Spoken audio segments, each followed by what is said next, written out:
व्यास इति नामिने नमामि विष्णुपदाय कृष्णप्रेष्ठाय भूतले श्रीमते भक्तिवेदांत स्वामिनिति नामिने नमस्ते सारस्वती देवे गौरवाणी प्रचारिणे निर्विशेषशून्यवादी पाश्चात्य देशतारिणे वन्देहं श्रीगुरो श्रीयुतापदकमलं श्रीगुरून् वैष्णवांश्च श्रीरूपं साग्रजातं सगण रघुनाथान्वितं तं श्रीयो साद्वैतं सावधूतं परिजनसहितं कृष्ण चैतन्य श्री राधा कृष्ण पदां सगण ललिता श्री विशाखां च वंशकल्पतरुभ्यश्च कृपासिन्धुभ्यो च परिणामं पावनेभ्यो वैष्णवेभ्यो नमो नमः।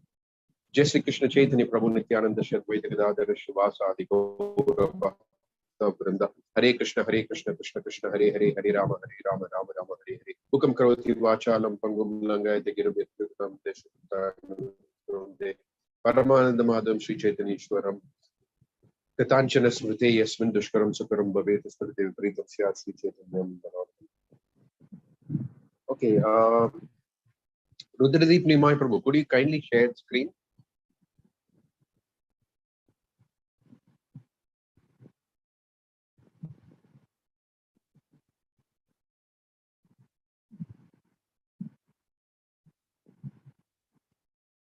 Any volunteers to read today?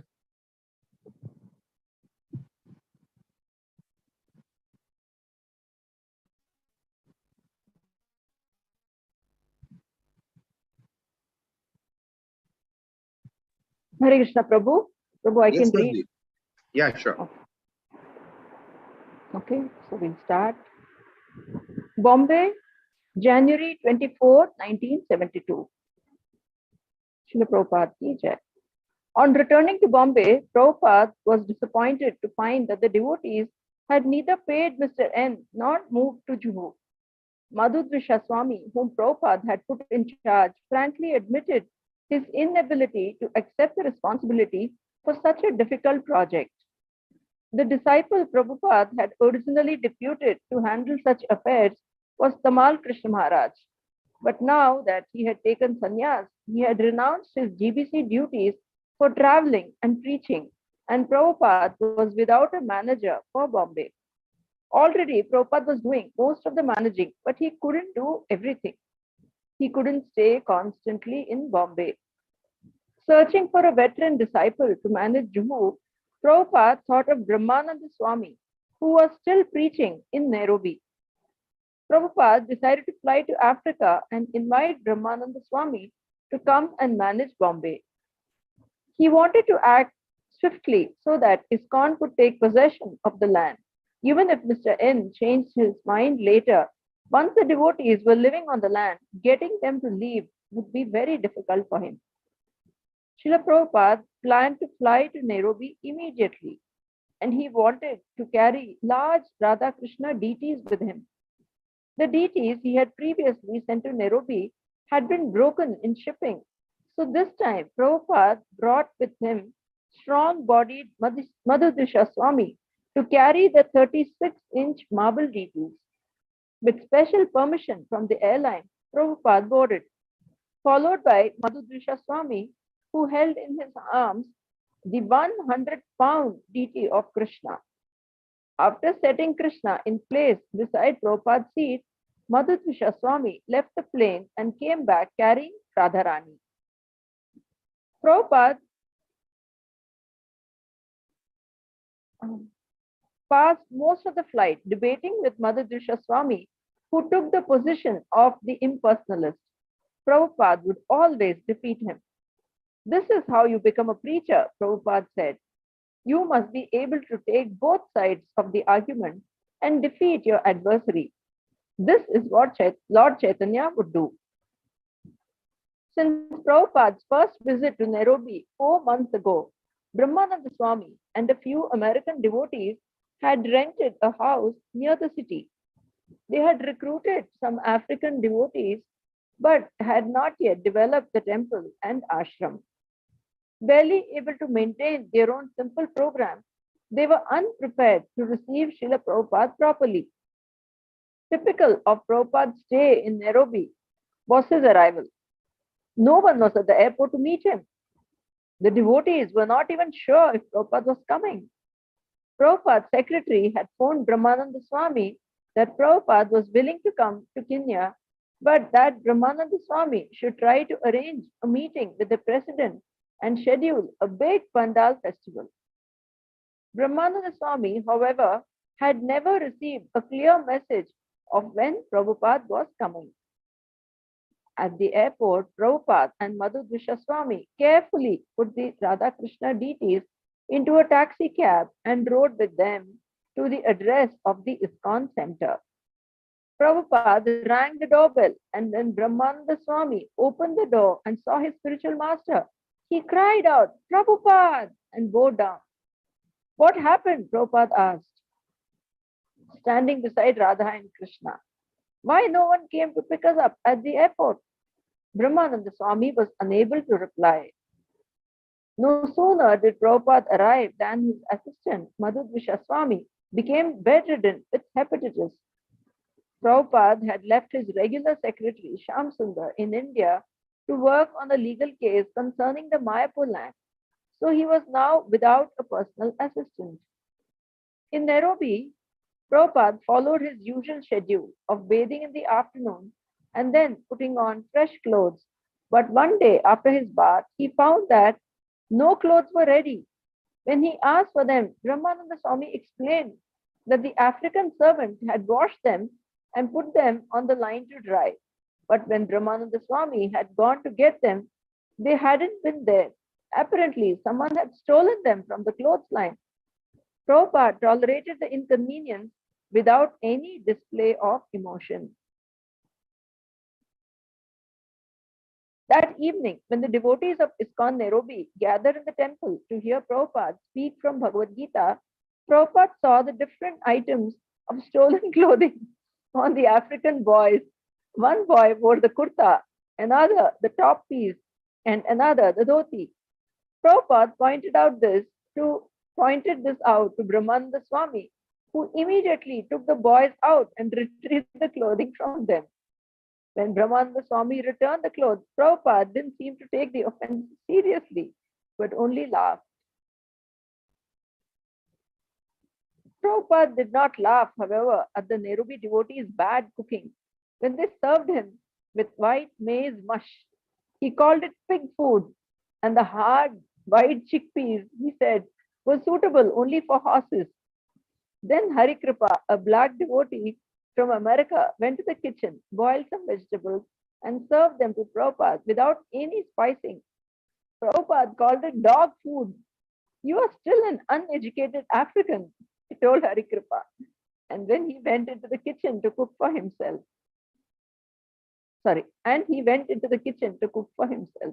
Almost a dozen devotees joined him, watching him cook a complete meal of dal, rice, chapatis, and sabji. He cooked enough for all the devotees, and everyone was satisfied. Bad cooking and stolen clothing, however, continued to be problems during Prabhupada's week-long stay in Nairobi. Brahmananda Swami found that Prabhupada was mostly absorbed in his Bombay project. "The only reason I have come," Srila Prabhupada told Brahmananda Swami, "is to get you for this." Once he asked Brahmananda Swami, "Which is the most important city in India?" "Calcutta," Brahmananda replied. "Calcutta?" Prabhupada looked at him oddly. "Don't you know Bombay is number 1, Delhi is number 2, and Calcutta is number 3. Prabhupada encouraged Brahmananda Swami to return with him and take charge of the Bombay project. This Bombay project, he said, would be unique within ISKCON, incorporating the religious with the cultural in a gorgeous temple, international hotel, theatre, and diorama exhibition. Seeing Prabhupada's strong desire, Brahmananda Maharaj agreed to somehow relinquish his Nairobi responsibilities to others and help in Bombay. In yet another way, Prabhupada's visit to Nairobi connected with his Bombay project. When Brahmananda Swami and Chavana showed Prabhupada the Nairobi Hilton, a modern building with twin round towers, Prabhupada liked the design and wanted to give it to his architect for the Bombay Hotel and Temple. Prabhupada, Brahmananda Swami, Bhagavata, and an African devotee were walking in Nairobi's public gardens. On being introduced to Prabhupada, the African had inquired, If I want to, can I get married? Oh, yes, said Prabhupada. But Prabhupada, the boy continued, if you want to get married in our community, the boy has to pay money to the father of the bride. This was exactly opposite the Vedic system, Prabhupada replied, wherein the father of the bride presents a dowry to his son-in-law. Hearing this, Prabhupada's new disciple looked worried. He asked, then will you give me money when I want to get my wife? Because I'm not working now. I'm just working for you. When I want to get my wife, will you give me money? Wherever Prabhupada turned in his fledgling Nairobi temple, he found neophyte disciples and discrepancies. Aji, you missed the para. Prabhupada shook his head. Oh, sorry. Yes. Okay. Prabhupada shook his head. You don't worry about all of this, he said. Whether you'll get a wife or whether you'll get money or this or that, later on, when it is time for you to get married, I will bring one American girl and you will marry her. Wherever Prabhupada turned in his fledgling Nairobi temple, he found neophyte disciples and discrepancies. Walking into the brahmachari ashram, he found books, boards, and paint cans scattered about the room. When he said things should be kept more neatly and orderly, the temple commander, Harikripa, replied, Prabhupada, I try to tell them, but these boys don't listen to me. Prabhupada bent down and picked up some pieces of wood. If they don't do it, he said, then you should do it. Put these over here. And Prabhupada began engaging all the men present. Within 5 minutes, the room was neat. The World Hare Krishna Movement Festival in Nairobi City Stadium was a combination success and failure.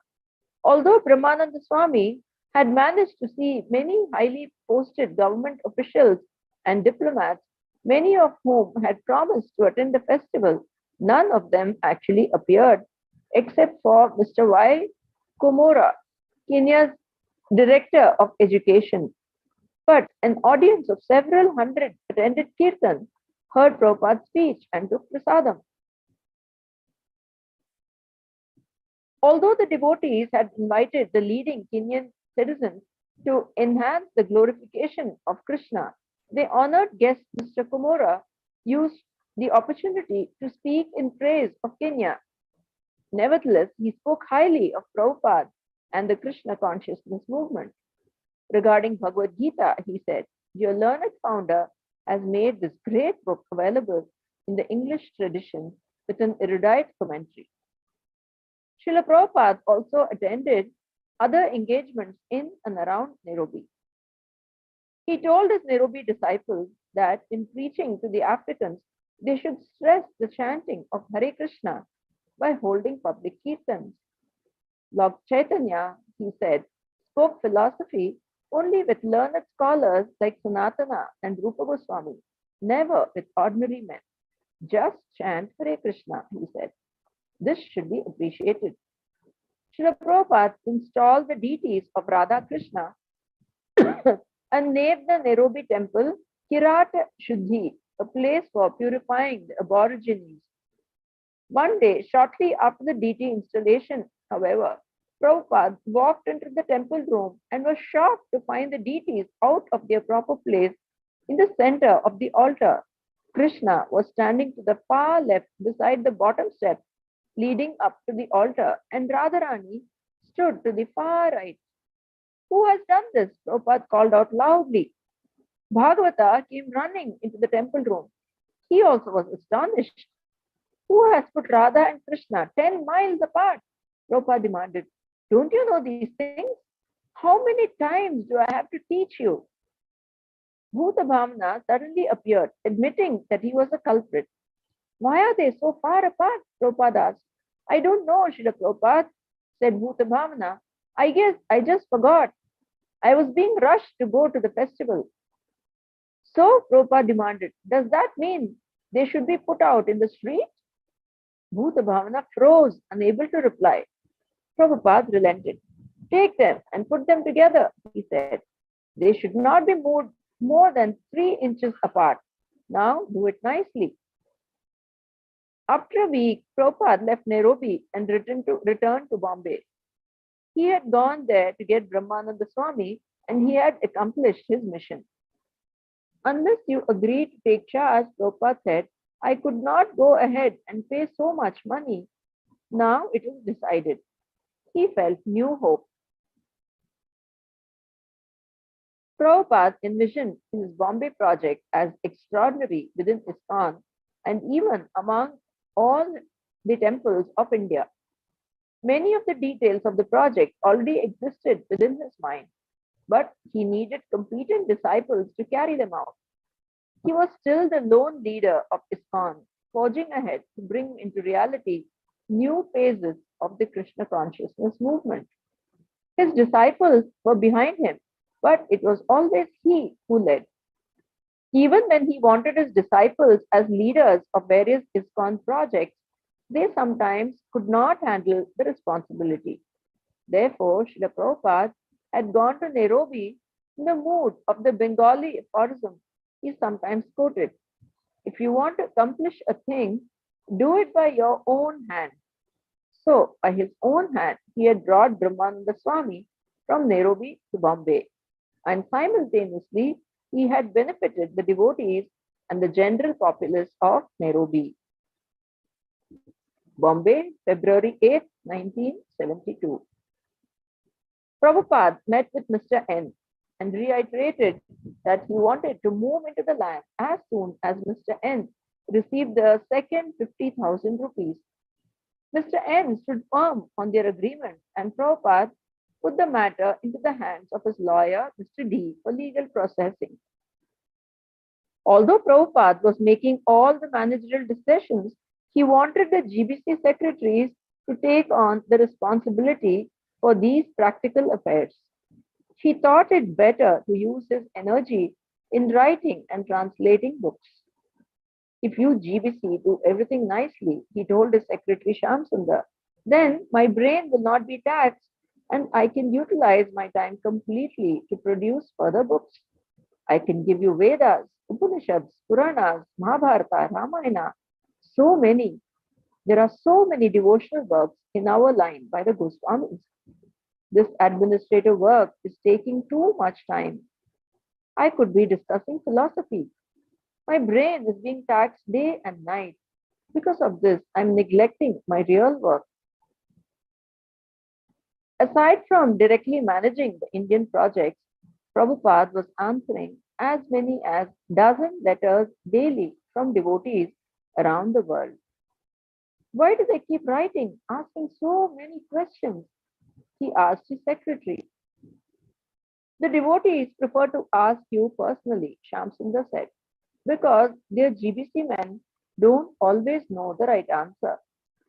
They know everything by now, Prabhupada replied. I have given you everything. If they don't know the answer, they can find it in my books. Now I'm an old man. Let me settle down to philosophy. All day reading letters, doing business, all night signing letters. This is not right. I want to be free from these things. The GBC can do everything now. But it wasn't possible. As soon as Prabhupada would sense that one of his devotees was being cheated, he would immediately become actively involved. And his disciples continued to write him regarding important business and managerial decisions. Nor would he discourage them. His desire for retirement and exclusive literary work remained, but it seemed to be only a wishful thought, a dream. If ISKCON were to develop, then there seemed little hope for his retirement. After the meeting with Mr. N, Prabhupada prepared to leave for South India for a 5-day Pandal program in Madras. Also on his itinerary were visits to Calcutta, Mayapur, and Vrindavan. As he prepared to leave Bombay, he felt happy that ISKCON would soon occupy the new Juhu property, and he frequently spoke of his plans. ISKCON would erect a fabulous temple and form a cooperative housing society of devotees of Krishna, the first ISKCON city. Respectable men could purchase flats in ISKCON's high-rise condominium. Devotees would have to become expert to develop and operate such a complex. And as they became successful, they would introduce the same pattern in other cities. Businessmen and professional workers would live as devotees in a co-op society, housing their families and sending their children to an ISKCON school. Prabhupada repeatedly talked of constructing an international hotel, somewhat like a holiday inn, suitable for foreigners and traveling businessmen, yet reserving a floor for ISKCON life members who would receive free accommodations. The restaurant would be managed by expert Brahmana cooks who would prepare dozens of different preparations of sumptuous prasadam. The deities, Radha Rasbihari, would receive 52 offerings daily, and the prasadam would be distributed to residents and guests. To start things in the right direction, Prabhupada ordered the devotees to immediately arrange for a 10-day public festival on the new land. First, Brahmananda Swami should pay the agreed balance and move onto the land along with all the devotees and the deities Radha Rasbihari. Then they should prepare a big pandal tent and arrange a full program as they had previously in Bombay, in Calcutta, and in Delhi. Prabhupada wanted everything ready for his return in 2 weeks. Although, as Prabhupada would sometimes mention, in South India, the original Vedic culture was most intact, he had not been there in several years. Most of the great acharyas, Shankara, Ramanuja, and Madhva, had come from South India, and Lord Chaitanya Mahaprabhu, during his own touring, had found South India especially favorable. Just after the Hare Krishna Pandal festival in Delhi, on the eve of Prabhupada's first tour of Vrindavan with his disciples, back in November of 1971, Achyutananda Swami, Brahmananda Swami, and Giriraj had volunteered to go to Madras to arrange a preaching program for Srila Prabhupada. When Achyutananda Swami had informed Prabhupada of the plan, Prabhupada had asked, "Oh, you're not going to Vrindavan with us?" "ISKCON is Vrindavan," Achyutananda Swami had replied. "Yes," Prabhupada said. "My Guru Maharaj used to think like that." "But which do you want us to do?" Giriraj had asked. "What is the better service?" "I want to put on a pandal in Madras," Prabhupada had replied. "That would be more pleasing." Madras, February 11, 1972. Prabhupada, accompanied by 20 disciples, arrived in Madras and immediately took part in a parade through the streets. The parade, led by a decorated elephant and a marching band, followed by devotees' kirtan, featured Prabhupada riding in an old flower-covered American limousine. Prabhupada stayed as the guest of Mr. Balu, a Madrasi businessman. For 3 nights in the large hall packed with 5,000 people, Prabhupada lectured in English. One evening, he told a story from the Chaitanya Charitamrita of an illiterate South Indian Brahmana whom Lord Chaitanya Mahaprabhu recognized for his staunch devotion to his spiritual master and to the Bhagavad Gita. The next morning and each subsequent morning, the Hindu, one of Madras's 2 leading newspapers, printed a full summary of Prabhupada's lecture. The other principal newspaper gave a more general account of A.C. Bhaktivedanta Swami's arrival and the parade with his Western followers. The large 3-day program was followed by a more select gathering sponsored by Mr. K. Veeraswamy, the Chief Justice of Madras. Attending the function were judges, lawyers, and other leading citizens of the city. Several thousand people gathered beneath the open pavilion as Prabhupada spoke about Rupa Goswami and Sanatana Goswami of Vrindavan, who had given up their important government positions to join the movement of Chaitanya Mahaprabhu. Indirectly, Prabhupada was requesting all the attending leaders of Madras to join the Krishna consciousness movement. Prabhupada was aware that his audience, although respectful, was steeped in impersonalism. deep-seated conviction that impersonal Brahman was supreme and that all Hindu gods were equal manifestations of the one. And Prabhupada ended his talk by imploring his audience to accept Krishna as the Supreme Personality of Godhead. Just repeat, he said, Krishna is the Supreme Personality of Godhead. His appeal was so urgent and humble that some members of the audience actually repeated aloud, Krishna is the Supreme Personality of Godhead.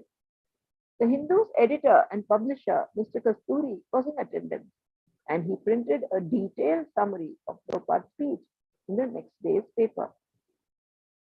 In addition to the usual news coverage, Srila Prabhupada held a press conference at a Madras hotel.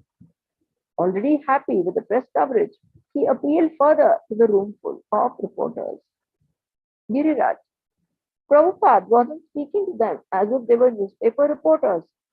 Usually, a newspaper reporter has a stereotyped idea of who he is, and you are giving an interview.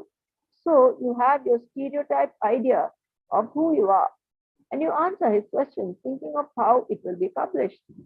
But I could see that Prabhupada was speaking to these reporters as spirit souls, as individual persons who are meant to be devotees of Krishna. Even though they were addressing him as newspaper reporters, he was answering them in a completely different way. He was encouraging them and saying, this reporting that you have done is very nice. Krishna will bless you. Please help spread this movement.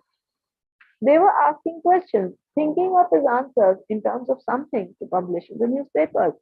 But Prabhupada took it that they were spirit souls reaching out towards Krishna consciousness, and he answered in that way.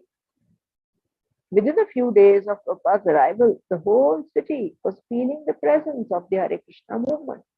Prabhupada scarcely slept, using the early morning hours for translating, even after his late night speaking engagements. He would go from place to place all day with great vitality, outdoing his young followers.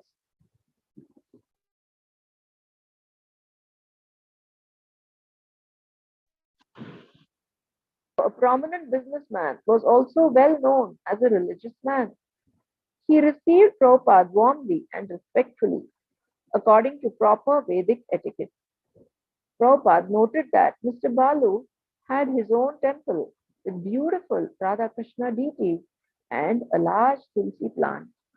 When the devotees accompanying Srila Prabhupada asked Mr. Balu why the deities were often dressed in black, he replied that they were so effulgent that if he didn't dress them in black, he wouldn't be able to look on them.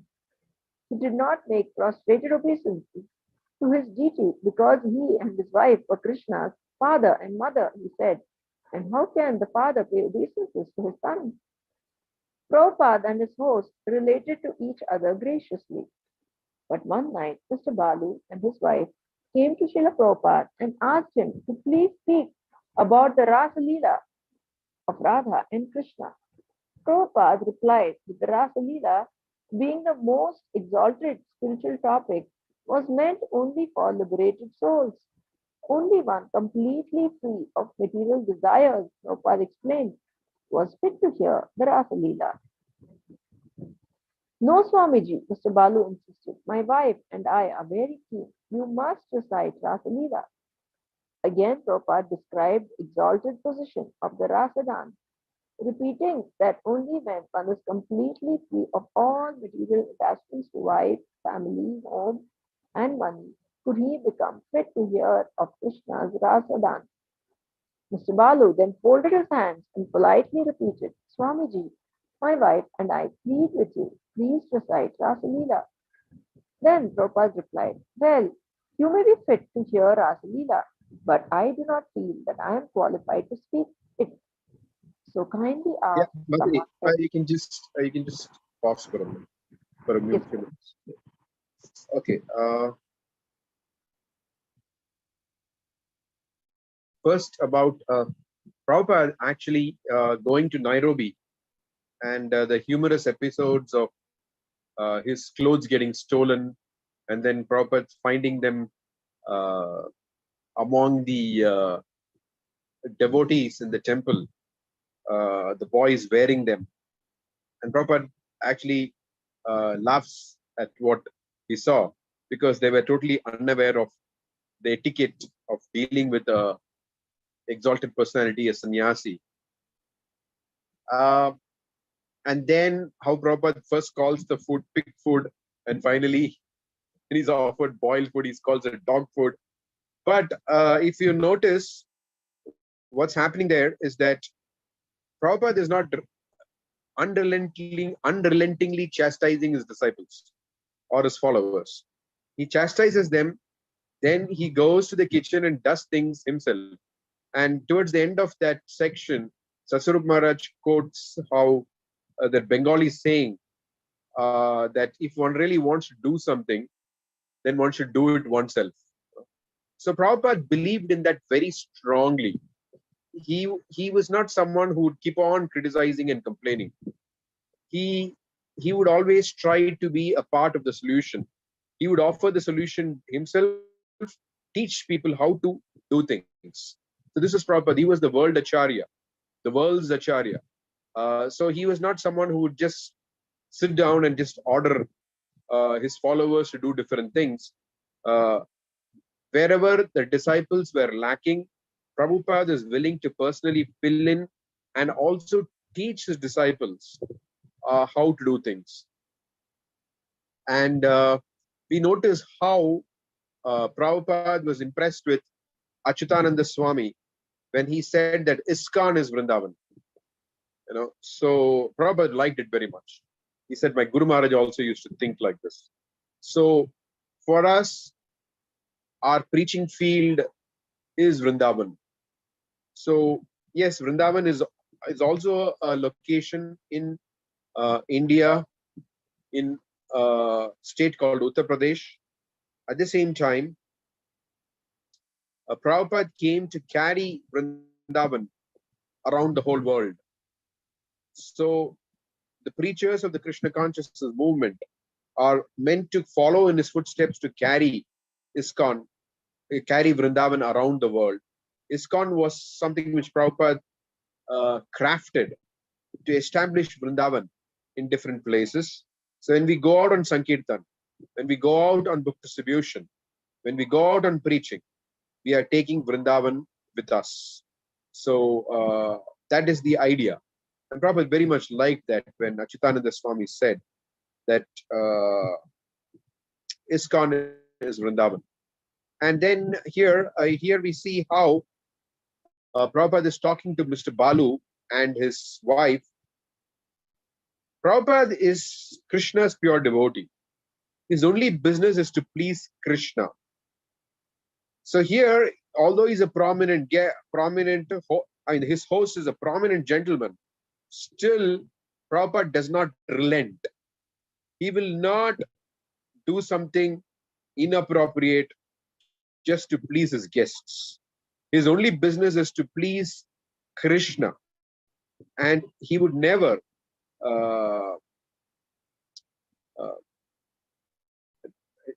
compromise with that, come what may. So Prabhupada gave a very intelligent reply saying, you may be qualified, but I'm not qualified, so you can find someone else. And it's interesting how Prabhupada I just forgot that in Nairobi, he named the temple Kirata Shuddhi, a place for purifying the aborigines. Interesting. Okay. We're still in Madras. I just wanted to, when this Balu thing came and the way Prabhupada replied, I just wanted to stop there. I couldn't resist stopping there and just saying something. Actually, I didn't notice because there was a guest at home, and they were asking about, before I began class, they had come home for lunch, and they were talking about what Prabhupada taught and what is considered as religious in general, the new age religious thing. The two things have become merged. The two things have merged. So they were saying that our own devotees are not able to distinguish what is pure devotional service and what is nonsense. So I mean, I was just trying to explain to them that if you read Prabhupada's books and his life, what is pure devotional service, what is nonsense is kind of unmistakable. There's no ambiguity whatsoever when we read Prabhupada's books or when we read his life. Prabhupada is clear in every step, in every word is in his books, in every sentence, and in every aspect of his life is very clear.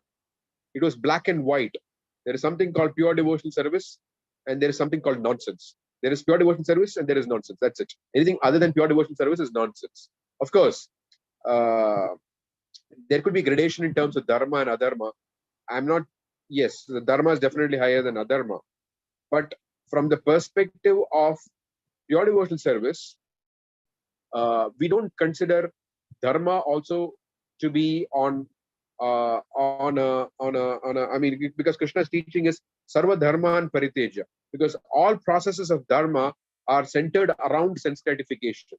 It is refined sense gratification, but it's still centered on sense gratification. Therefore, Krishna says, sarva dharma and pariteja, give up all forms of sense gratification, including dharma, and surrender unto me. So, giving up the desire to satisfy our senses and taking up the desire to satisfy Krishna's senses, that is Krishna consciousness. Of course, the desire to satisfy our senses through the laws of God is called dharma. The desire to satisfy our desires, our senses, without following the laws of God is called adharma. So that is the only difference, but both of them are centered around the fact that we want to satisfy our senses. So pure devotional service teaches us completely something else, the desire to please Krishna. And so Prabhupada's Lilamrita, Prabhupada's books, Prabhupada is the living Bhagavata. So in his life, he showed us that everything apart from pure devotional service is nonsense. So like for example here, Balu, normally you would not expect a sannyasi living in a house of a respectable gentleman to displease the gentleman. But Prabhupada is not concerned about pleasing or displeasing. Prabhupada is concerned about pleasing Krishna and not displeasing Krishna. He is not worried about pleasing or displeasing his guest. He is willing to do displeasing his host. He just wants to do whatever is right, whatever is the thing which pleases Krishna. We'll take reflections a little later. But you can continue. I just couldn't resist when I read this thing, so I just wanted to say a few things. Okay, you can just go ahead, and then we'll take reflections a little later. Yes, Prabhu. Yeah. Prabhupada met privately with various important citizens of Madras. If the leaders of society become Krishna conscious, he would explain, then they, by their example, would create Krishna consciousness in the general populace. Never compromising, never flattering his important visitors, he tried to impart Krishna consciousness to whomever he met. He met the governor of Madras, K.K. Shah, a staunch Mayavadi and follower of Shankaracharya. Patiently, Prabhupada tried to teach him Krishna consciousness, but the governor would interrupt with his own philosophy. When Prabhupada asked him to somehow help the Krishna consciousness movement, the man replied that as governor, there was nothing he could do, since everything was in the hands of the chief minister. Residing in Madras was an elderly scholar and former leading politician who had written several books and translations of Vedic philosophy from the impersonalist point of view. Prabhupada visited him, but the man was paralyzed and could only sit trembling without speaking. Prabhupada spoke for some time about personalism in the Gita. The old scholar sometimes responded with a glimmer in his eye, but he could only make incoherent sounds. Previously, Prabhupada had criticized this man's translation of the Gita, which declares that although Krishna says, surrender unto him, we don't actually have to surrender unto the person Krishna, but to the impersonal, eternal principle within Krishna. The meeting seemed to have a strong effect on Srila Prabhupada, and for days afterward, he would sometimes soberly mention how the old Mayavadi scholar was living almost like a vegetable. This is Dr. Radhakrishnan, the first president of India. Srila I mean, Prabhupada also, his name is not mentioned here, but I think out of deference to him. So that's Dr. Radhakrishnan. Please go ahead, ma'am. yes, Prabhu. Srila Prabhupada also met with V. Rajgopal Acharya, Rajaji, who had been India's first chief executive after, after independence. A friend of Mahatma Gandhi, Rajaji was high in the public sentiment as a religious politician. Although in his 90s, he was alert and very sympathetic to Prabhupada's movement. Rajaji expressed his one doubt. Prabhupada had created such a huge institution that now his disciples might identify with the institution rather than with Krishna. If that were to happen, then by identifying with the institution, they would again fall into the same type of materialism or false identification as before. Prabhupada replied that because Krishna is absolute, Krishna and Krishna's institution are non-different. To identify with Krishna's institution was to identify with Krishna directly. Rajaji was satisfied by Prabhupada's answer, and after a pleasant conversation, the two friends parted. Prabhupada received an invitation to Chief Hari Bol. Justice V. Yes, Prabhu? Yeah, what Hare happened? Krishna. Nothing. You were not able to hear me? Yeah, I'm not able to hear you, Mati, suddenly. Oh, is it okay now? Yeah. Are the others able to hear? I mean, not as clear as before. That's clear only, Prabhu. We are hearing clearly. Okay, okay. Go ahead, please go ahead, Mati. Yeah. Prabhupada received an invitation to Chief Justice Veera Swami's home. The two became friends, and the Chief Justice requested to join the Krishna consciousness movement as soon as possible. He liked Prabhupada's followers, especially 3-year-old Saraswati, and gave her a 6-inch silver murti of Krishna playing the flute. Another evening, Mr. Veera Swami came to see Prabhupada, and Prabhupada mentioned that he thought Saraswati too young to have such a valuable silver murti, and that he had taken it from her and was going to give her another one. But while they were talking, Saraswati burst into the room and ran to her mother, crying, "Krishna is gone!" Srila Prabhupada then called her forward and asked, "Saraswati, where is Krishna?" In anxiety, Saraswati replied, "I don't know, someone took him." Prabhupada repeated, "But where is Krishna?" Saraswati replied, "I don't know." "Is he under the cushion?" Prabhupada suggested, and Saraswati ran over to the cushion Prabhupada pointed to. She picked it up, but Krishna was not there. "Is he on the shelf?" Prabhupada asked. Saraswati ran to the shelf. Her eyes darted in all directions. "Where is Krishna?" Saraswati began, appealing to the faces of the devotees, glancing at their hands, looking behind their backs, searching everywhere. Prabhupada, intently watching Saraswati, began reciting a verse about the 6 Goswamis. "He Radhe Vraja Devi ke chalalite, he Nanda Suno Kuta." This is the mood of the Goswamis, he said. They never said, "Now I have seen God. Now I am satisfied." No. Rather, they were saying, "Where is Radha? Where is Krishna? Where are you all now? Are you on the Govardhan?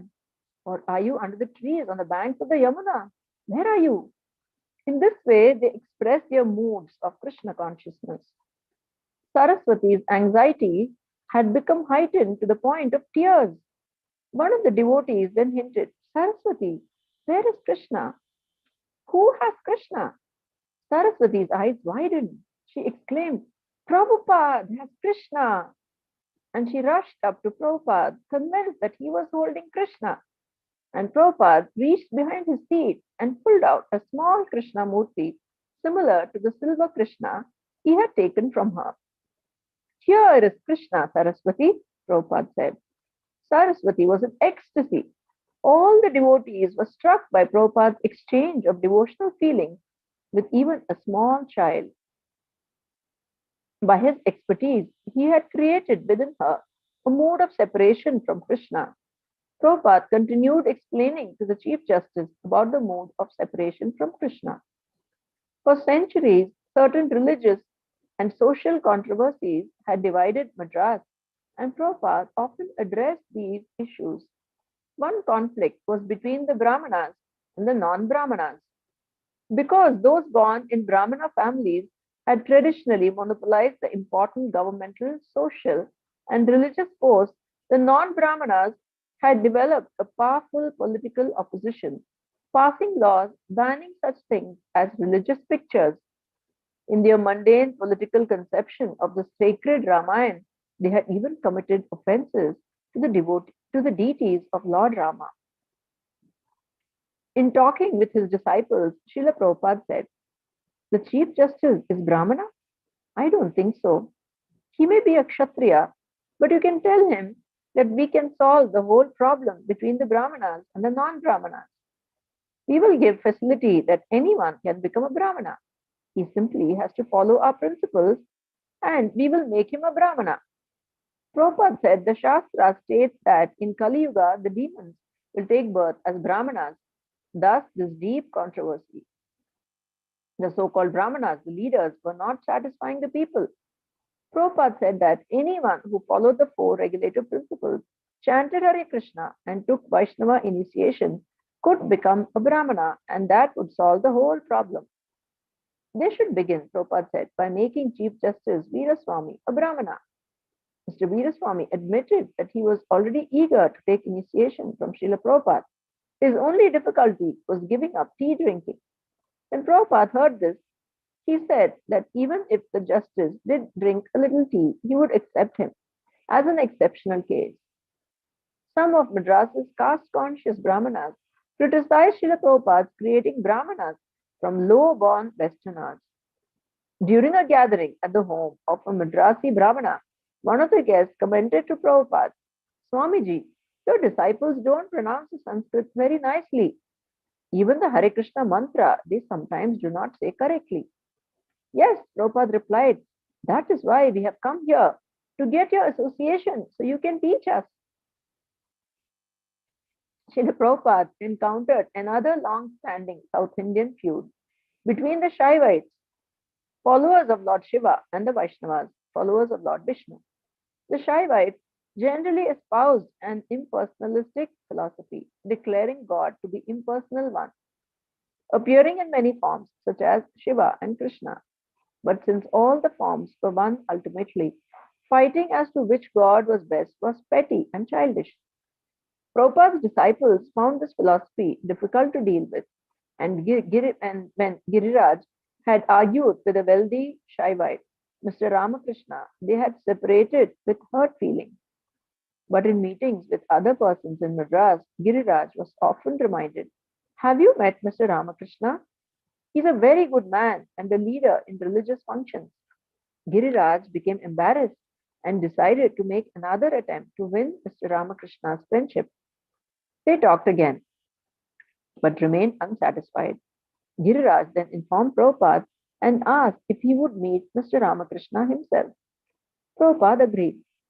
When they met, Mr. Ramakrishna began by saying, "Swamiji, we have been having some discussion about devotion to Lord Krishna and devotion to Lord Shiva. What do you say?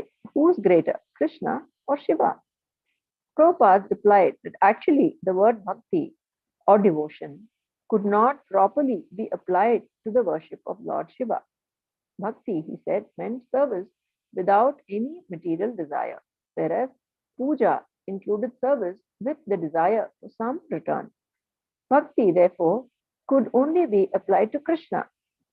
But isn't it possible, asked Mr. Ramakrishna, for someone to be a bhakta of Lord Shiva and to worship Lord Shiva simply out of devotion without desiring any material benefit?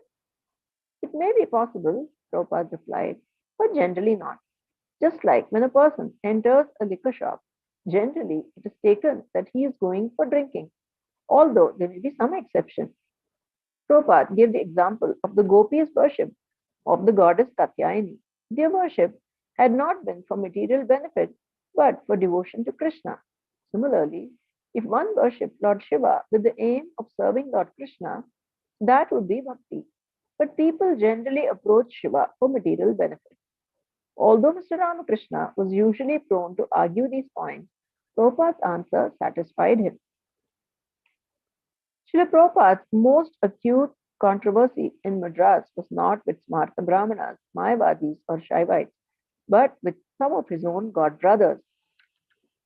Although some of them acknowledged Srila Prabhupada's incomparable preaching in the West on behalf of their spiritual master, Srila Bhaktisiddhanta Saraswati, others were envious. One envious god brother wrote to Srila Prabhupada in Madras.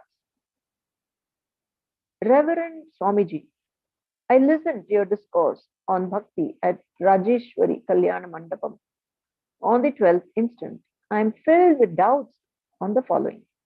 Your disciples dance with Hare Krishna mantram. 1. Are they really God intoxicated as Lord Caitanya? 2. Have you, Swamiji, really got free of your ego? If so, why you said, I challenge? And why are words like I and my always on your lips? 3. Why do you use a cushion unlike a real yogi?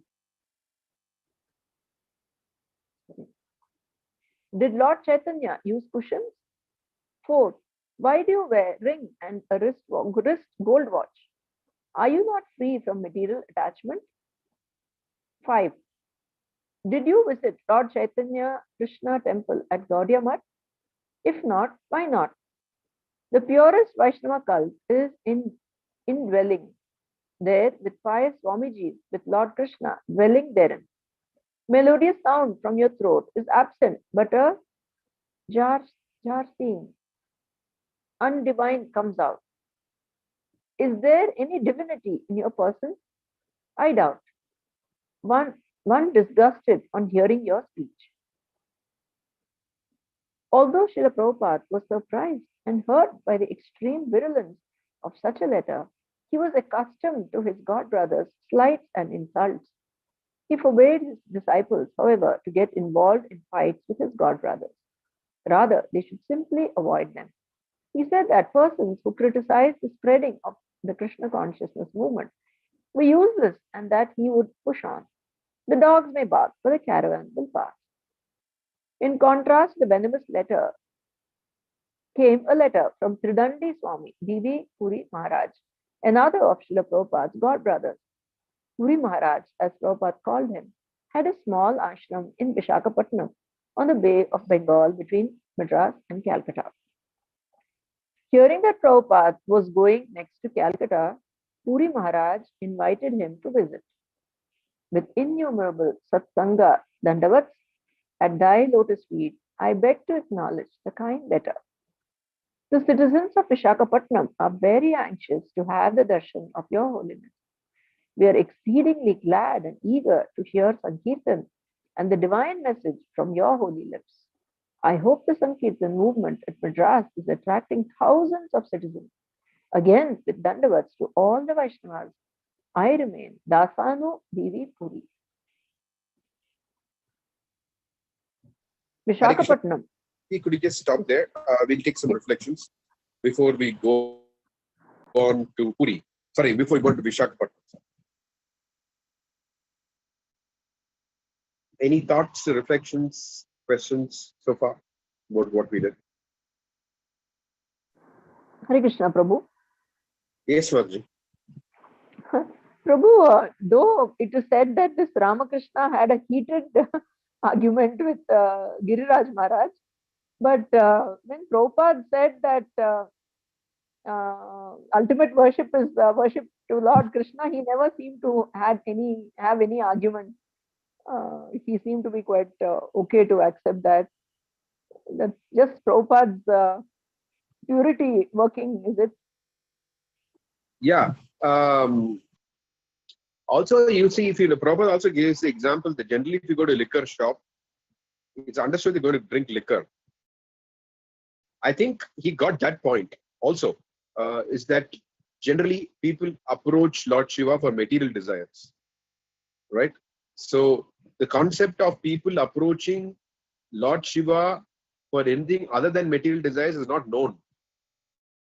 It's very exceptional. I think that point also he got it. And apart from Prabhupada's, you see, sometimes they say, right, instead of talking on the phone or a Zoom call, a in-person meeting is always better. So because there is a certain dynamic which happens there.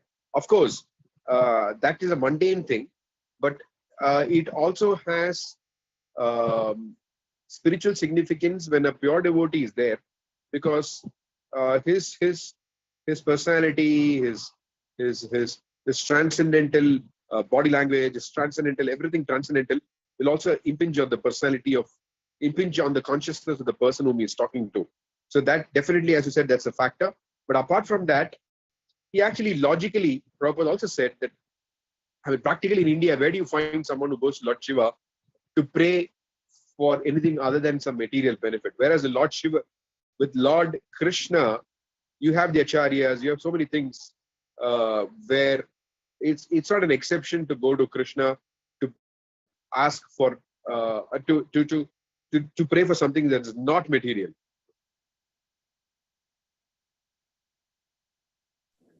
Yes, Prabhu. Yeah, right. Yeah, thank There you, is a Prabhu. combination of both. Yes, sure.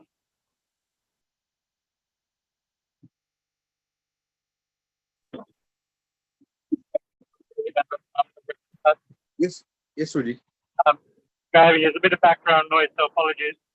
I have a question. Do you know whether Prabhupada had any response to, apart from ignoring them and not associating with them, did he have a response to that rather vitriolic letter that he received from his god brother on those points that his god brother raised? Did he wish to respond, or he just wanted to ignore it? From what we read. No, I'm not that I'm aware of. No.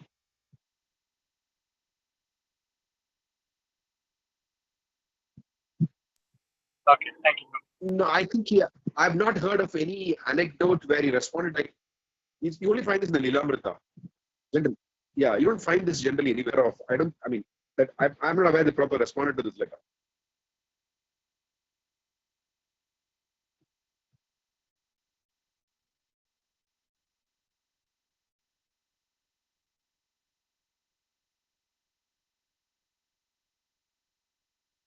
Okay.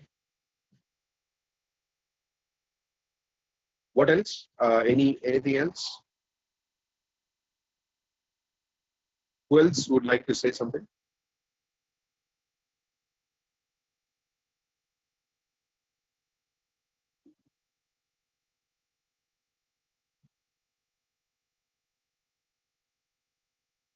Okay, so you can continue, Mataji. Yes, Prabhu. Thank you. Vishakhapatnam. Visakhapatnam, February 17, 1972.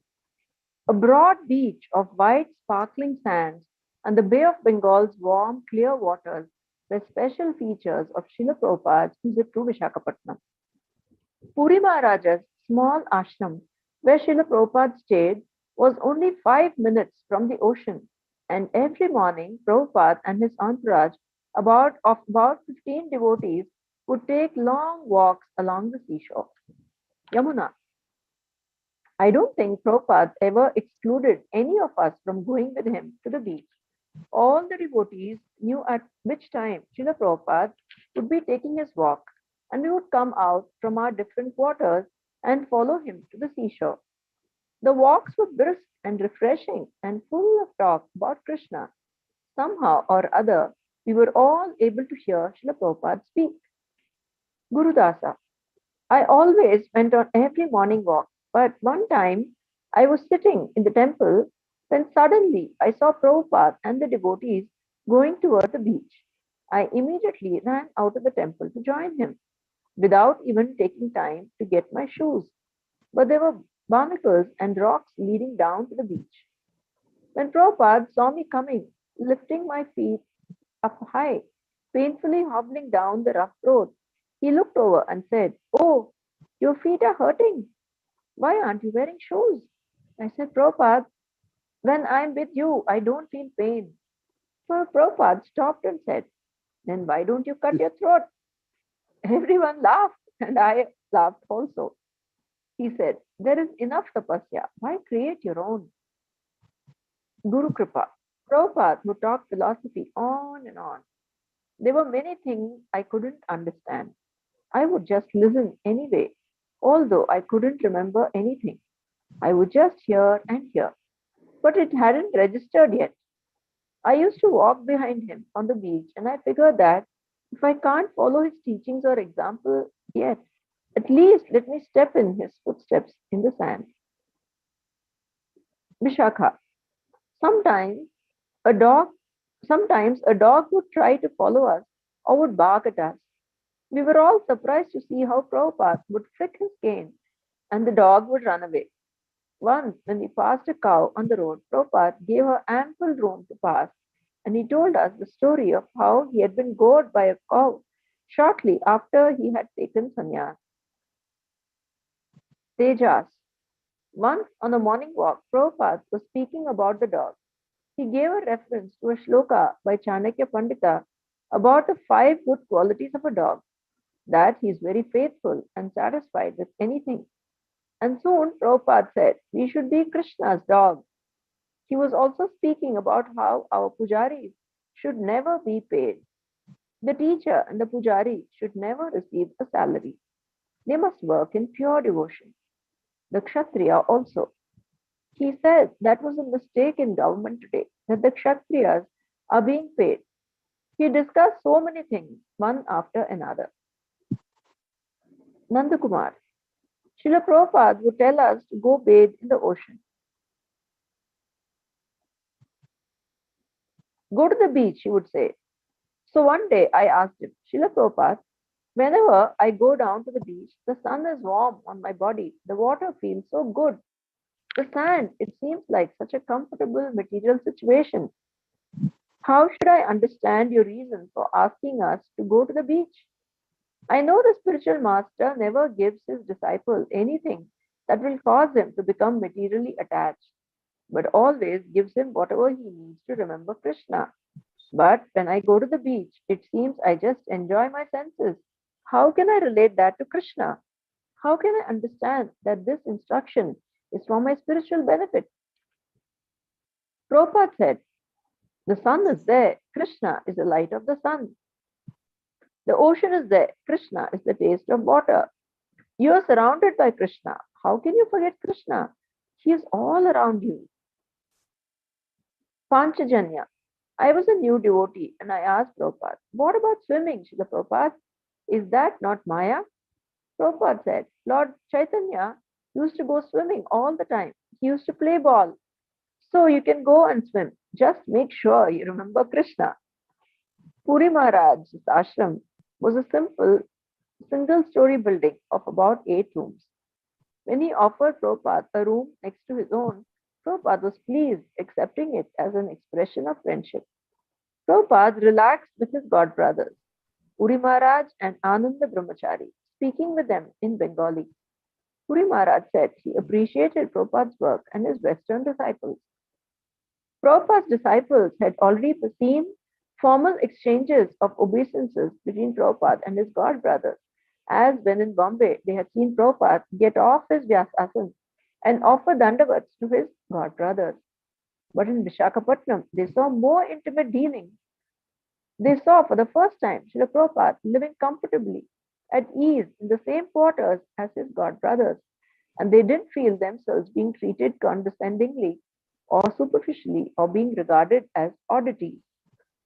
Through Prabhupada's guidance, they began to learn more of the essential friendly and humble exchanges between Vaishnavas. Prabhupada's godbrother Ananda was eager to cook and serve not only Srila Prabhupada but all his disciples. Ananda was elderly, and yet he took the position of always offering menial service. Although he spoke very little English, Prabhupada's disciples could perceive the affection of Ananda and Srila Prabhupada for each other. Ananda's communication with Prabhupada's disciples was particularly through his cooking and serving prasadam. Each morning, everyone would gather on the veranda outside Prabhupada's quarters, the men sitting on one side, the ladies on the other.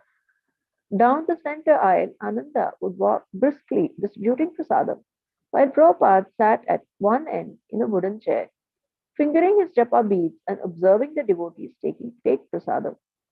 Prabhupada had supplied money to the ashram, and Ananda was regularly cooking sumptuous feasts, deep-fried chunks of potatoes in powdered spices, rice, yogurt, dal, 3 different types of sabjis, French fries, chutney, malpua, rajkeli, sandesh, shira, and everything cooked to a nectarian standard of excellence. Prabhupada would sit at the head of the 2 rows of devotees and encourage them to take prasadam. Give him more, Prabhupada would praise Ananda's cooking, smiling with pleasure to see his disciples accept prasadam. The devotees would finish, having been induced to eat as much as they possibly could, and Srila Prabhupada would say aloud the Premadhvani. Then all the devotees would shout in response, Jai! After one such feast, Prabhupada called the devotees into his room and remarked, see how he's cooking? He cooks everything, he serves it, and then he doesn't eat until everyone is fully satisfied. This is Vaishnava, how he should act. He is more satisfied to serve than to enjoy himself. The feast continued twice a day, and in the evening, many guests arrived to take prasadam, chant in the kirtan, and hear Srila Prabhupada's lecture. One day, Srila Prabhupada took his disciples just to see a famous temple of Lord Narasimha, Sri Simhachalam, on top of a hill about 5 miles north of Visakhapatnam. Thousands of stone steps led up the hill to the temple, which was situated in a natural amphitheater on the side of the hill. Prabhupada said the temple, which was now run by followers of the Ramanuja sect, was particularly important because Lord Caitanya had visited there on his tour of South India. Srila Prabhupada chose to approach the temple by car, riding up the winding road past orchards of mango, jackfruits, and cashew, and fields of pineapple. On arriving at the temple, Srila Prabhupada and his disciples met one of the temple brahmanas who showed them around the grounds. The temple buildings were of black granite, and carved into the rock were the forms and pastimes of Vishnu, especially in his incarnation of Lord Narasimha. As Prabhupada moved from place to place, building to building, he sometimes rode up steep stairs on a palanquin carried by 4 men. When Prabhupada came upon an immense banyan tree at the lower end of the temple grounds, he said that the tree must be thousands of years old. As he stood beneath the tree, his servant Nandakumar handed him a small champaka flower. Extending his thumb and forefinger from his bead bag, Prabhupada held the champaka flower and looked fondly at it. This flower, he said, is the color of Lord Caitanya. And this flower is the most loved all over India. This flower is beautiful to look at and beautiful to smell. He carried the small saffron gold flower between his fingers throughout the rest of the morning. When Prabhupada and his group entered the inner sanctum where the deity of Lord Narasimha resided, their guide explained that the murti dated back to the time of Prahlad Maharaj. An ancient king named Pururva and his consort Urvashi had once visited this hill, and at the request of Urvashi, the murti who appeared to her in a dream had been excavated. The Lord had ordained that he should be worshipped in this place, but that he would give darshan only 1 day a year, during the month of Vaishak. The rest of the year, he would be entirely covered with ground sandalwood pulp mixed with camphor and other scents. Therefore, the deity now appeared to be only a lump covered with a layer of sandalwood. Prabhupada commented that the sandalwood was to keep the deity cool-headed. Madhavanand, when Prabhupada was at the Nrsimha temple in Vishakhapatnam, it was the same as when he was in Vrindavan. When he got out of the car, he was very grave. He went into the temple and there was a chamber. Then we went down. The walls were 4 feet thick, and it seemed like hundreds of feet of tunnels before we got into the inner sanctum. There was the deity with just a mound of sandalwood paste on him. As soon as we entered, Prabhupada said, "Begin chanting Nrsimha mantra." So we started singing. Tava kara kamala vare nakha adbhuta shringa. And we circumambulated the deity. Then we stood before the deity and Prabhupada offered obeisances. Guru Kripa. When we came into the deity room, Prabhupada had us sing the Nrsimha prayers. He always manifested such devotion. That was what separated him from us. Not only his learning or his knowledge, but his devotion. In these places, we would see him become very silent, very grave, and when he would speak, such peace would fill us from within. When he would speak, you could feel it. He was constantly convincing us of Krishna consciousness, not purposely, but he was just being himself. In these places, it would come out. when Prabhupada stood with us before the deity, we couldn't even see. There was just a mound of sandalwood. There was one Brahmana with big earlobes. He had a ring in his ear. We offered some money, but it was a very devotional time. Prabhupada didn't say much. And the main reason was that these places are appreciated according to one's spiritual advancement. The details and facts in the history are not really that important. There is nothing really to say. Prabhupada would just make sure we had the proper respect and didn't commit any offense. Prabhupada would lecture in the evening, speaking sometimes at schools and social clubs in Vishakhapatnam. During the program at the Ramakrishna Hall, where more than 1,000 people attended, Srila Prabhupada's dancing induced the entire audience to dance. The devotees danced in the ring around Srila Prabhupada and the kirtan continued for an hour. At another program, a bearded American anthropologist rode up on a motorcycle to attend Prabhupada's lecture and kirtan. Afterward, the anthropologist told Srila Prabhupada that he had come to India to study the primitive tribes. Prabhupada told him it was simply a waste of time. Why do you want to study the primitive people? He asked. Why don't you study the exalted people? And Prabhupada narrated a story. One time, a poor man roasted a cob of corn and then began picking off the kernels one at a time and eating them. In this way, it took him many hours to finish. He did this, Prabhupada said, because he had nothing else to do, just to pass the time of day. In the same way, the study of anthropology was simply a waste of time, Prabhupada asked. Why don't you study some person or group of persons from whom you can learn something?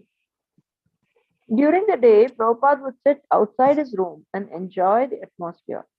He wore no shirt and his healthy body shone with a golden luster as he sat drinking freshly pressed sugarcane juice.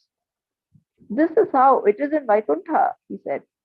There is always a very cool, pleasant breeze. He often walked about chanting, talking about Krishna, listening to the devotees' kirtan, and observing the activities of the temple. Repeatedly, Prabhupada invited Puri Maharaj to come and preach in the West. He requested him to at least come to Mayapur for ISKCON's international gathering of devotees. Prabhupada felt that Puri Maharaj, on seeing all the Western disciples, might feel moved to join him and preach. Puri Maharaj agreed to accompany Prabhupada to Calcutta and Mayapur, and the pleasant week in Vishakhapatnam came to an end with Prabhupada, his disciples, and Puri Maharaj looking forward to traveling together to Calcutta.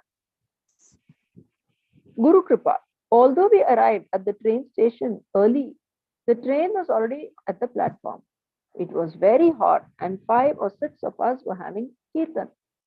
Then Shyam Sundar climbed up a coconut tree and got this fantastic coconut. He opened it and gave it to Prabhupada, who proceeded to drink a lot. Then Prabhupada gave it to Shyam Sundar and Shyam Sundar drank. Then Prabhupada said, give it to the kirtan members. Each man in the kirtan group was so thirsty that he wasn't even thinking of leaving any for the next man, but would just pass this coconut around. And the thing wouldn't empty. I tilted it up and the coconut water was coming out, pouring on my shirt. And I was drinking and drinking, but still it wouldn't empty. We were amazed. Prabhupada was smiling and we were chanting. We all became cool and satisfied. Shyam Sundar, Prabhupada and I were in a first-class railway coach, a private compartment for 2 persons, clackety-clacking through the warm Indian night, somewhere between Visakhapatnam and Calcutta. Prabhupada was talking and joking and playing tapes until around 10:30 p.m. when he lay down to take rest. For a while, I switched off the lights. At about midnight, Prabhupada sat upright and called my name. Shyam Sundar, take dictation, he said. Then, following a train of thoughts so lucid and coherent, I could only conclude that while we think Srila Prabhupada is sleeping, he is usually not sleeping, but is thinking, reflecting on ways to serve Krishna more and more.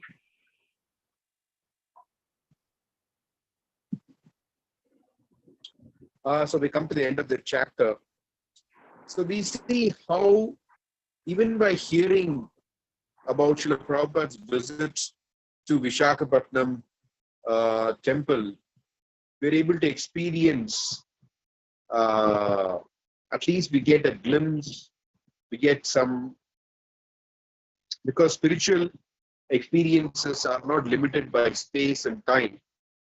So although this happened in 1972, still as we're reading it today, 51 years later, still we get a glimpse of that experience that the disciples of Srila Prabhupada had when they were with him in Visakhapatnam with Ananda Brahmachari.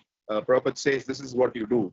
You cook, you serve the devotees, and you don't have prasadam until they are full and satisfied.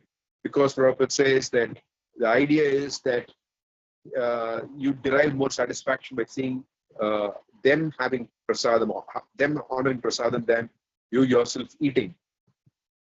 And then we see how this beautiful Simachalam visit, and we get a glimpse of Prabhupada's mood, his internal absorption in Lord Narasimhadev, him asking the disciples to chant the Narasimha prayers, the whole atmosphere, it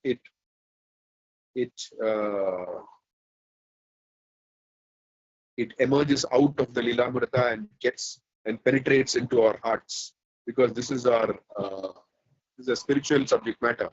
It is not limited or constrained by time and place.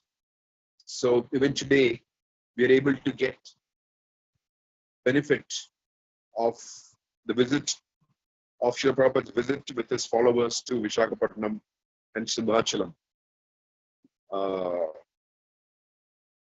Today we have a wonderful ISKCON temple there, right on the sea beach. The big guest house that is being built. Already there is a big guest house. It's being made even larger, and a fantastic temple is coming up there in Visakhapatnam. And you can see how Prabhupada speaks about, I mean, kind of naturally he relates. This is how the breezes are in Vaikuntha, and he's really, Prabhupada is happy, very happy, he's joyous to see how the devotees are drinking coconuts. One interesting thing I noticed was Shyam Sundar Prabhu, he didn't buy coconuts from a coconut vendor, tender coconut vendor. He just climbed the tree and plucked the coconuts. Okay, any thoughts, reflections, questions?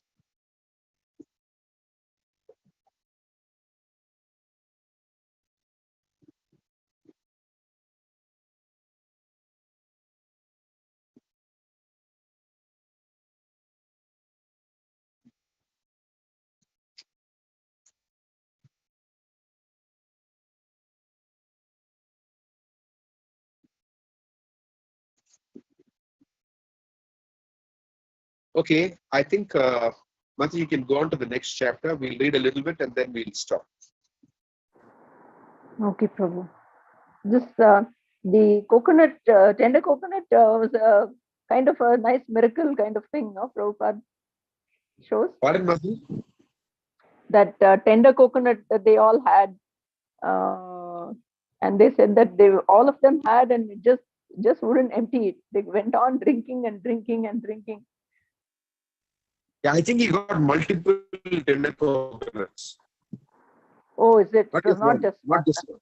Not just one. No, Oh. no, not just one. Oh. Yeah. Okay. Okay.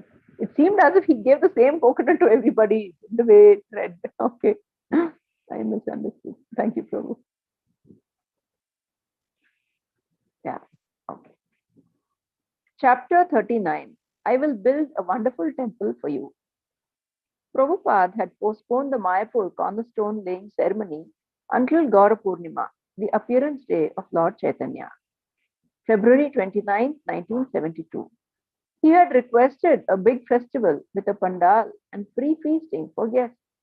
His disciples from all over the world would attend. I want very much to hold this function this year with all of my students. It is a very important day, and it will be a great service to Srila Bhaktivinoda Thakur and to his son, Srila Bhakti Siddhanta Saraswati Thakur. So please arrange for this program. In December, when the war had broken out between India and Pakistan over Bangladesh near Mayapur, the Indian government had forbidden foreigners to stay in the northern area of West Bengal. The devotees had vacated, returning a few weeks later when the war had ended. They had continued arranging for the festival, and a few days before Gaura Purnima, Prabhupada arrived to stay with them. When Prabhupada saw a banner on bamboo poles, "Welcome, Srila Prabhupada," he remarked, "I don't know if my god brothers will like this." He had already heard that some of his god brothers objected to his taking the same title as their spiritual master, Bhakti Siddhanta Saraswati Prabhupada. He had not actually taken the name, but his disciples had given him the name a few years ago in America. In May 1968, while in Boston, Prabhupada had been dictating a letter, and he had mentioned to his secretary that Swamiji was a third-class title, the spiritual master. "Then why do we call you Swamiji?" his secretary had asked. The spiritual master, Prabhupada had replied, is usually addressed by names like Gurudeva, Vishnupada, or Prabhupada. "May we call you Prabhupada?" his secretary had asked. Prabhupada had replied yes, and his disciples had switched from Swamiji to Prabhupada. One of the devotees had inquired further from Prabhupada about the meaning of the word and had published a statement in Back to Godhead magazine. Prabhupada. The word Prabhupada is a term of the utmost reverence in Vedic religious circles, and it signifies a great saint even among saints. The word actually has two meanings. First, one at whose feet, Pada, there are many Prabhus, a term meaning master, which the disciples of a guru use in addressing each other. The second meaning is that one who is always found at the lotus feet of Krishna, the Supreme Master. In the line of disciplic succession through which Krishna consciousness is conveyed to mankind, there have been a number of figures of such spiritual importance as to be called Prabhupada. Sri Rupa Goswami Prabhupada executed the will of his master, Sri Caitanya Mahaprabhu,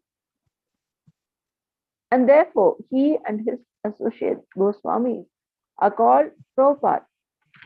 Srila Bhakti Siddhanta Saraswati Goswami Thakur executed the will of Srila Bhaktivinoda Thakur, and therefore he is also addressed as Prabhupada, our spiritual master. Om Vishnupad 108 Sri Srimad Bhaktivedanta Swami Maharaj has in the same way executed the will of Srila Bhakti Siddhanta Saraswati Goswami Prabhupada in carrying the message of love of Krishna to the Western world, and therefore we American and European humble servants of His Divine Grace from all the different centers of the Sankirtan movement have followed in the footsteps of Sri Rupa Goswami Prabhupada and prefer to address His Grace, our spiritual master, as Prabhupada, and he has kindly said yes. Everyone concerned had been happy about the title Prabhupada, and no one had foreseen the envy the name would uncover. How could Prabhupada compete for the honor due his own spiritual master? He was fixed as a humble servant of his spiritual master. The members of ISKCON saw no harm in calling their spiritual master Prabhupada, and there could be no stopping them. He was their Prabhupada. They had even printed A.C. Bhaktivedanta Swami Prabhupada on their invitations for the Gaura Purnima festival. But Prabhupada knew it would raise the eyebrows of certain of his more critical thought brothers. Okay, I think we'll stop there because the next it goes into actual festival, what's going on and things like that. We'll reserve that for next week.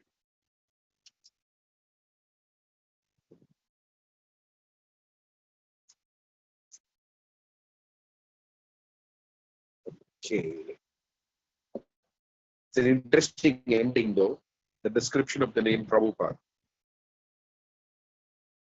Sasur Maharaj makes this point very clear that Prabhupada had not demanded that name. Disciples had given it, and an an article was also published in the Back to God, which explained the meaning of the word Prabhupada.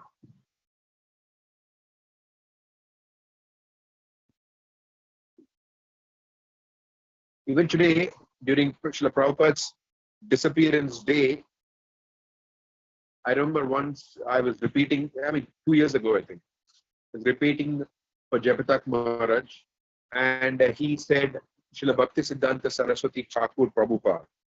And many Gaudiya Math sannyasis were there, but while repeating, I somehow skipped the word Prabhupada. I only said Srila Bhakti Siddhanta Saraswati Thakura. And then Japatak Maharaj interrupted me and said Prabhupada. So then I repeated Srila Bhakti Siddhanta Saraswati Thakur Prabhupada. So we should be careful when we are with members of the Gaudiya Math, how we conduct ourselves. We should always refer to Srila Bhakti Siddhanta Saraswati Thakur as Srila Bhakti Siddhanta Saraswati Thakur Prabhupada.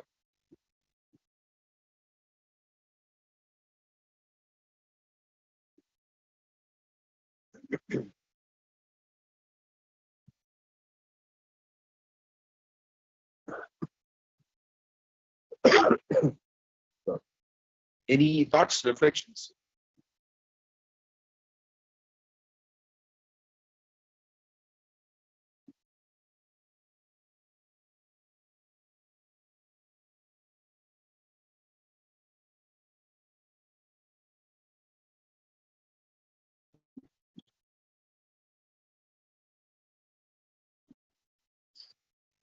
Okay, so we'll stop here and we'll resume next Sunday.